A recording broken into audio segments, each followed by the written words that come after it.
you really want me on the team. What's your approach to recruitment? You want first place, come play with me. You want second place, go somewhere else. I would watch Magic play. I'd watch Michael play. And I would see them do these unbelievable things, and I'd say, you know, can I get to that level? I don't know, but let's find out.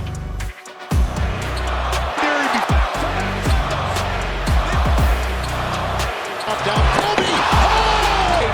Facial on Challenge. That's why he's the best player in the game. Everything was done to try to learn how to become a better basketball player. Everything. And so when you have that point of view, then literally the world becomes your library to help you to become better at your craft. So because you know what you want, the world's giving you exactly the information you 100%, need to become better at it. because you know what you're looking for. So many guys tell stories about your work ethic.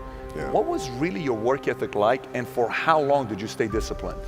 Well, I mean, every day. I mean, since 20 years. It was an everyday process, and trying to figure out strengths and weaknesses. For example, jumping ability. Man, my vertical was a 40. It wasn't a 46 or 45.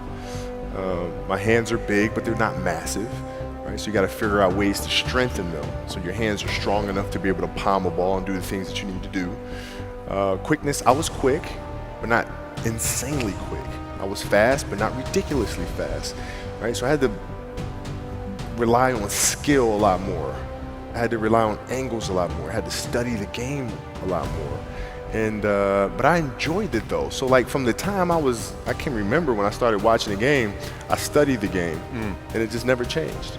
It's a good separation for me, emotionally, to be able to put myself in a place where at practice or when I'm training or during games, I switch my mind to something else. I switch my mode into something else, right? For me, it's the equivalent of Maximus Decimus Meridius in Gladiator picking up the dirt, smelling the dirt. It's go time, right? So that was my mental switch. It was like an actor getting ready for a film. You gotta put yourself in that cage. When you're in that cage, you are that character. And then when you leave there, it's something completely different. But when I'm in that cage, bro, don't fucking touch me. Don't talk to me.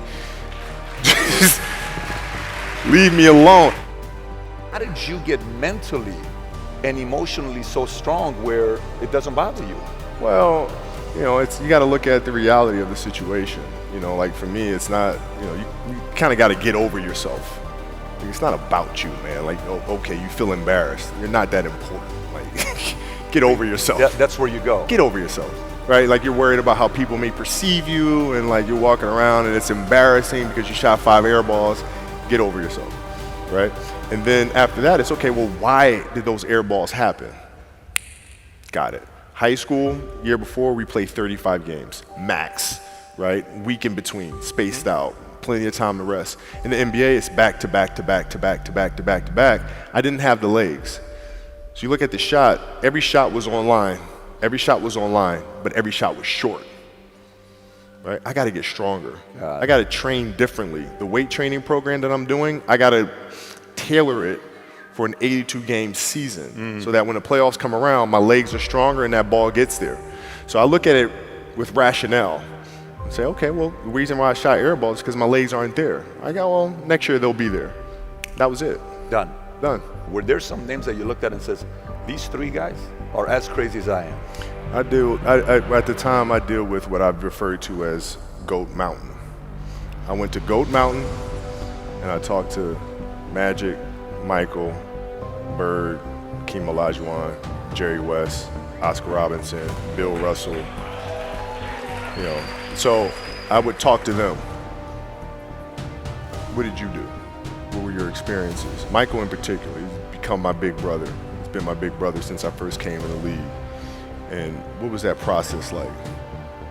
So I went to them and started understanding the ins and outs of the game and how they approach things and their level of detail and obsessiveness. And that's what I did. The players that had that passion but weren't willing to commit their entire lives to doing that, right? It's a choice, right? You have other things, you have family, you have all these other things that you have to do. The game can't really be your number one priority. And so I was just looking at that like, man, this is gonna be fun.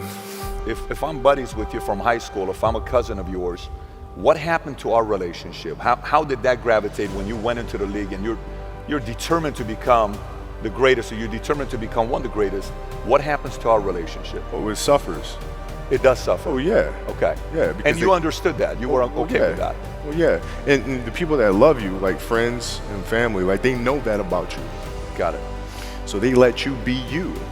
And when you reconvene, you pick back up where you left off. Mm-hmm. But make no mistake about it, everything in between is lost, right? So those long-term relationships, the commitment of time of, taking vacation. Like I see a lot of players take vacations with other players that are close friends. And they'll just take vacations just to take vacations, or just hang out just to hang out. Like I never did that. But it was a why not choice. though? Why didn't you do that? Well, because when I retire, I didn't want to have to say, I wish I would have done more. I don't want that. I don't want that. You got a lot of people paying their hard-earned money to come watch you perform. Perform. It's your job to be in shape. It's your job to be strong enough to perform at that level every single night. And as a competitor, I'm not ducking shit. Like, it's not, oh my God, my back hurts, I'm sore, we got to play Vince Carter and Toronto Raptors tonight. We actually had this happen. We had a game against Toronto in 2000, and Vince was tearing the league up. My back was jacked. But like the perception of that, like what?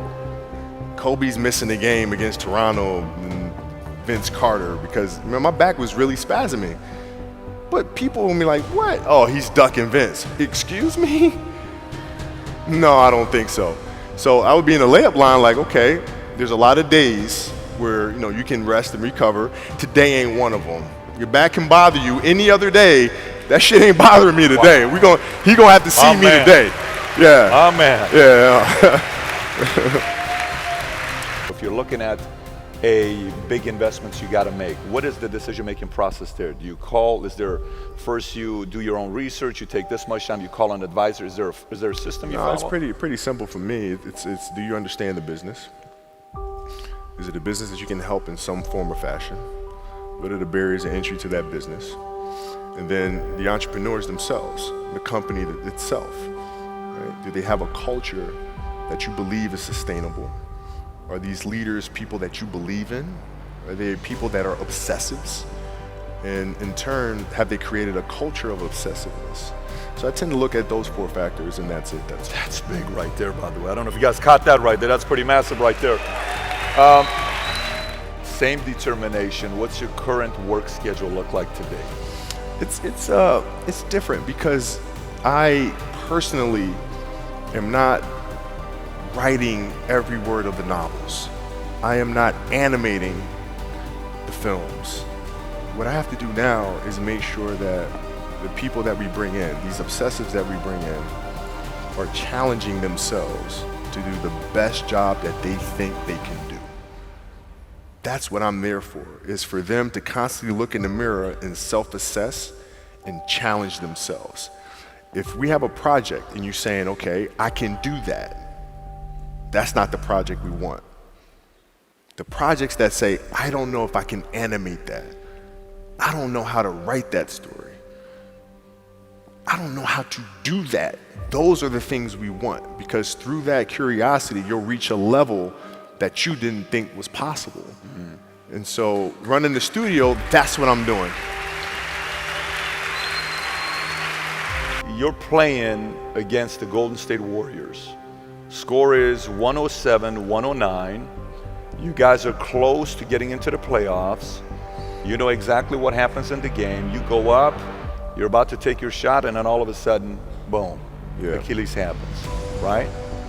He went and hit the free throws, and then you walked off the stage, and then you got the surgery done.